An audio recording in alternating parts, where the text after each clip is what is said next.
pertama nikmat iman, nikmat Islam dan juga nikmat sehat, sehingga kita masih dapat bersama-sama melangkahkan kaki untuk melaksanakan sholat Jumat berjamaah. Salawat serta salam mari sama-sama kita sampaikan kepada saudara kita baginda Nabi Muhammad sallallahu alaihi wasallam beserta para keluarganya, para sahabatnya dan orang-orang istiqomah. Semoga kita berada di yang hingga akhir zaman. Seperti biasa, sebelum khotibah juga ada beberapa masih akan kami sampaikan. Yang pertama, waktu zuhur Jumat ini masuk pukul 12.08 WIB. Yang kedua, khatib dan juga imam insyaallah Ustaz Abdul Somad, muazin saudara Ike. Berikutnya laporan kas masjid bertanggal 29 Januari 2026 sebesar Rp4.816.000. Pemasukan dana Rombol Jumat 30 Januari sebesar Rp2.050.000. Infak Kota Senin kajian bidang dakwah sebesar Rp165.000 dan pengeluaran total sebesar Rp1.550.000, sehingga saldo kas masjid per tanggal 5 Februari 2026 sebesar Rp5.481.000. Kami sebagai pengurus mengucapkan terima kasih kepada para jamaah yang sudah mengikhlas sebagai umroh. Dan kami juga mengucapkan terima kasih kepada para jamaah yang sudah memberikan sajian setiap pengajian pada sholat maghrib.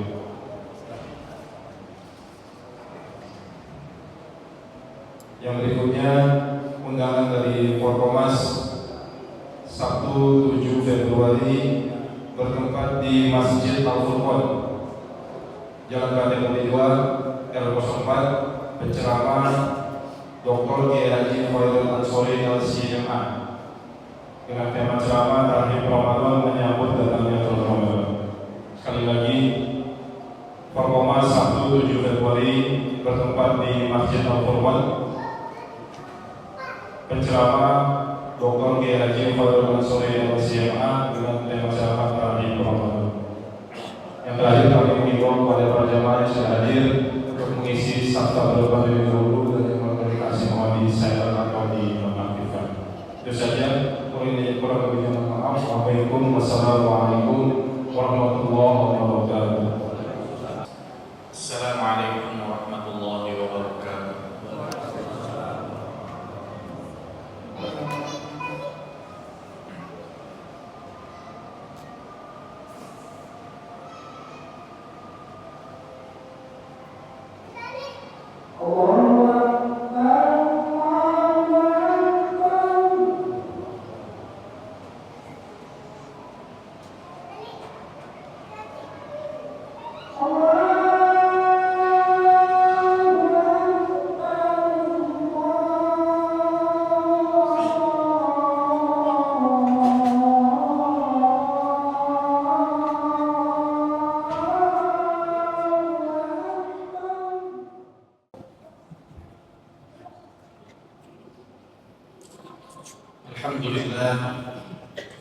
Alhamdulillahirabbil alamin wa bihi nasta'inu ala umuri dunya waddin. Wassalatu wassalamu ala asyrafil anbiya'i wal mursalin wa ala alihi wa ashabihi wa man tabi'ahum bi ihsanin ila yaumiddin.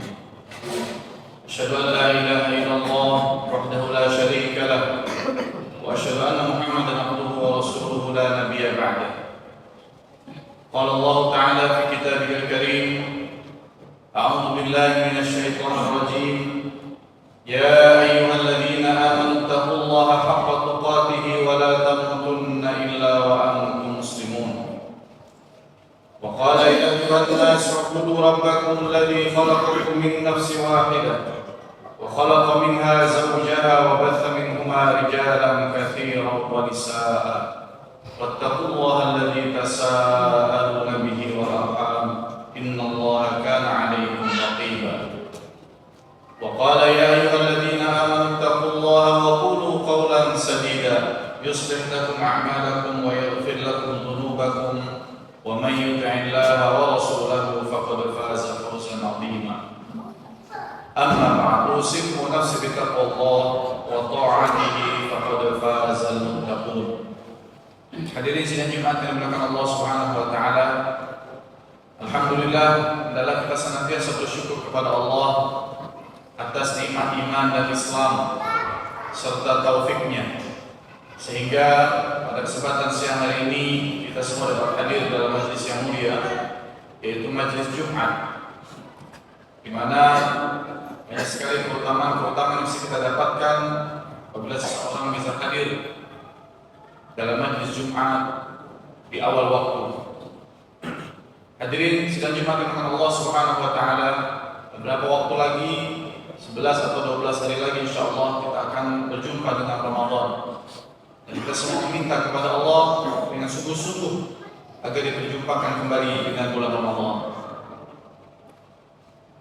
Hadirin sidang Jumat dengan Allah Subhanahu wa taala, Rasulullah sallallahu alaihi wasallam pernah berpesan kepada kita, "Thalathun munjiyatun wa thalathun muhlikatun. فأما المنجيات فتقوى الله في السر والعلانية والقول بالحق في الرضا والسخط والقصد في الغنى والفقر وأما المهلكات فشح مطاع وهوى متبع وإعجاب المرء بنفسه."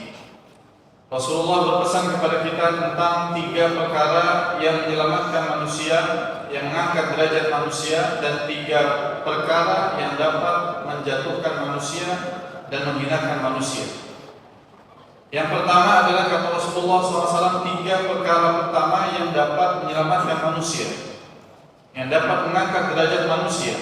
Yang pertama adalah taqwallah, bertakwa kepada Allah Subhanahu wa taala fis sirri wal alaniyah, atau fil alaniyati was sirri, dalam keadaan terang-terangan atau dalam keadaan sembunyi-sembunyi. Orang yang takut kepada Allah Subhanahu wa taala baik dalam keadaan ramai manusia atau dalam keadaan sendirian. Orang yang kemudian hanya takut dilihat oleh Allah dan malu kepada Allah Subhanahu wa taala baik dalam keadaan banyak dilihat manusia atau tidak ada yang melihatnya. Karena tentu ini kita saksikan berapa banyak manusia yang nampak soleh, nampak sekali kebaikan di hadapan manusia, bahkan dengan terang-terangan memviralkan kebaikan dirinya. Tapi di lain waktu, saat kesendirian, saat tidak ada sorot kamera, saat tidak ada manusia yang meliputnya, saat tidak ada yang melihat satupun dari kalangan manusia, maka dia lupa dengan kebaikan-kebaikan yang dia lakukan, seolah-olah di sana tidak ada Allah Subhanahu wa taala. Maka bertakwalah kepada Allah baik dalam keadaan sendirian maupun ketika bersama manusia. Karena ini sebuah garansi dari Rasulullah SAW, dan bukti keimanan seorang hamba tidak ada beda apakah dia bersama manusia yang menyaksikan kebaikannya atau bahkan sendirian di saat manusia tidak melihat perbuatan baiknya. Hadirin jamaah sekalian dimuliakan Allah Subhanahu wa taala. Yang kedua adalah al-qaulu bil haqq fil ridha was sukh, yaitu tetap berkata baik dan benar, baik dalam keadaan ridha maupun dalam keadaan benci. Ini diantara akhlak dan adab Islam yang diajarkan oleh Rasulullah SAW, bahwasanya perkataan dan perbuatan baik dan benar itu landasannya adalah bukti, data. Kalau memang itu benar, maka sampaikan kebenaran itu.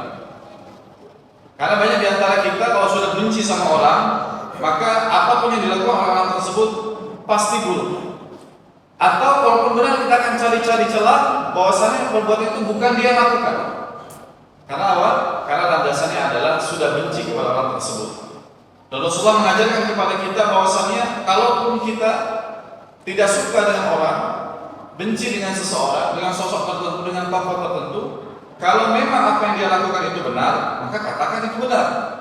Ini di antara adab Islam. Kalau dia salah, kalau kita kebalik, ketika dia salah, habis kemudian kita celah, kita caci maki, kita hancurkan kehormatannya. Tetapi ketika dia melakukan perbuatan yang benar, maka kita bahkan mencari celah bahwasanya itu bukan dia yang melakukannya. Hadirin masyaallah muslim rahimakumullah, mencaci orang, memaki orang itu tetap salah walaupun kepada orang yang kita tidak suka.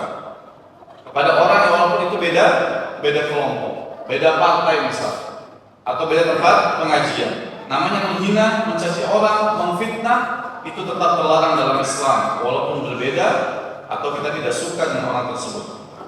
Dan sebaliknya, perbuatan kriminal, perbuatan korupsi, tindakan cabul itu tetap sebuah dosa besar dan harus dihukum, sekalipun yang melakukan itu adalah orang yang kita ridhoi, orang yang kita suka, orang yang kita cinta. Ini menjadi pelajaran buat kita semua pada hadirin jamaah Allah Subhanahu wa taala, sebagai pengingat diri sendiri dan kepada jamaah sekalian, kalau kita menyebar informasi yang tidak ada kejelasan informasinya, apakah itu benar atau hoax, maka tanyakan kepada orang yang menyebarkan pertama kali.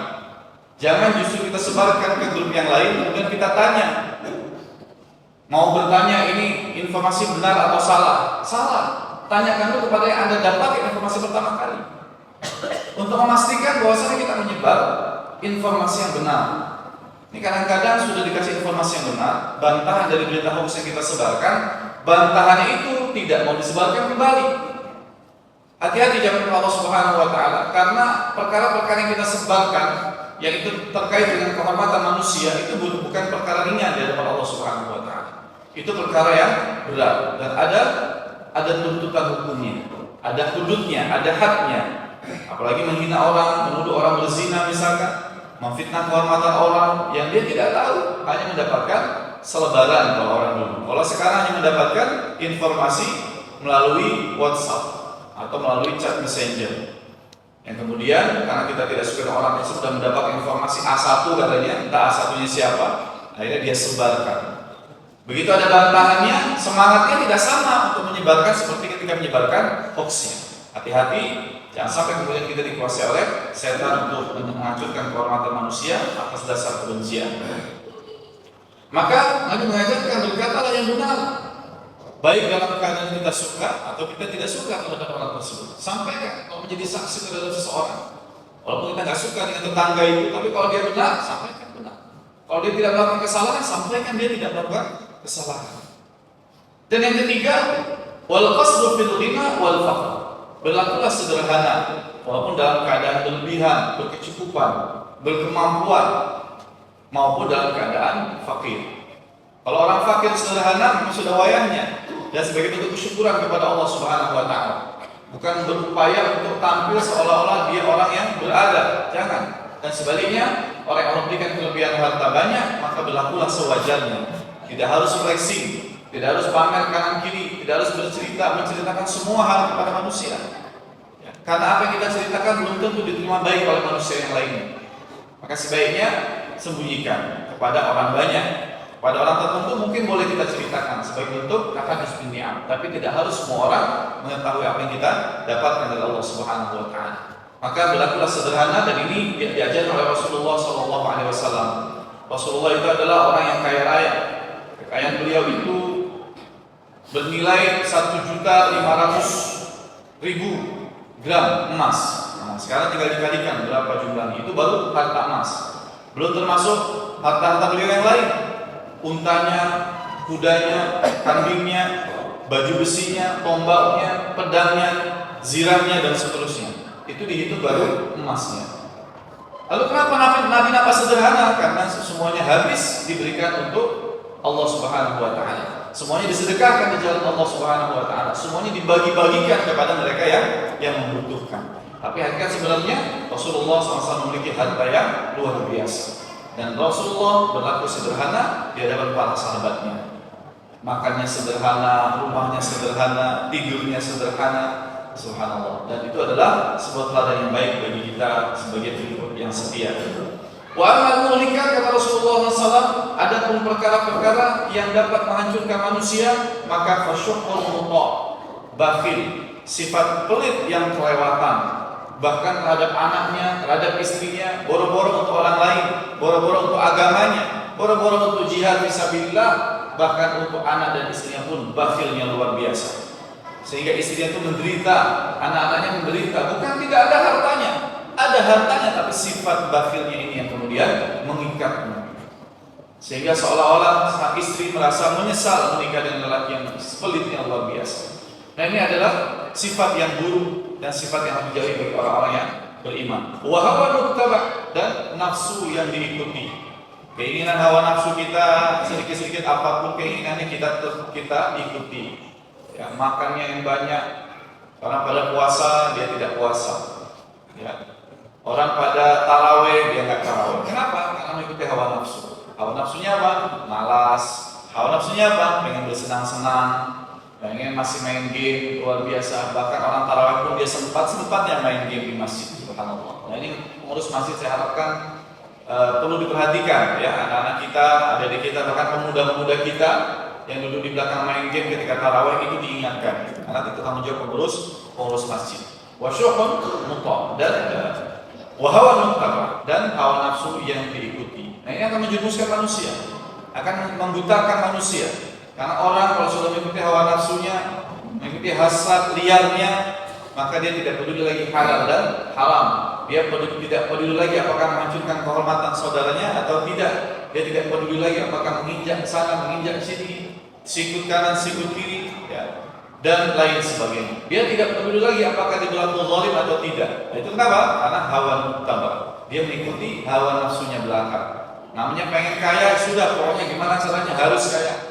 Ya, pengen kemudian mendapatkan posisi jabatan tertentu, apapun caranya harus dia kejar, walaupun harus menghancurkan kehormatan sama muslim. Waliyahudzubillah. Ini justru akan menyusahkan kehidupan dia, bukan cuma di dunia, tapi juga nanti di akhirat. Dan yang terakhir, wa'ijabul qalbi bi nafsihi, ketakjuban manusia terhadap dirinya sendiri. Ya, tidak pernah ada salah pada dirinya. Pokoknya kalau dia salah, cari alasan untuk tidak berbuat salah. Selalu mengagumi kehebatan dirinya, amalan-amalan dirinya, ketampanan dirinya, kecanggihan apa yang dimilikinya, dan semuanya selalu bersikap seolah-olah dirinya yang the one and the only, ya, subhanallah. Nah, ini sifat tiga yang kemudian Nabi waspadai, Nabi sampaikan kepada kita untuk diwaspadai oleh setiap pengikutnya yang setia, yaitu jangan sampai menjadi orang yang suka takjub, yang suka kemudian ujub. Nah, kalau bahasa kita adalah berlaku ujub, berbangga diri dengan diri kita, pencapaian kita, pekerjaan kita, harta kita, ya, dan seterusnya. Nabi mengingatkan kepada kita, jangan sampai menjadi orang yang pelit, jangan sampai menjadi orang yang selalu mengikuti hawa nafsu, dan jangan berlaku ujub. Barakallahu li wa lakum fil Qur'anil azim wa nafa'ani wa iyyakum bima fihi min al-ayati wal dhikril hakim. Taqabbal minni wa minkum tilawatahu innahu ghafurur rahim.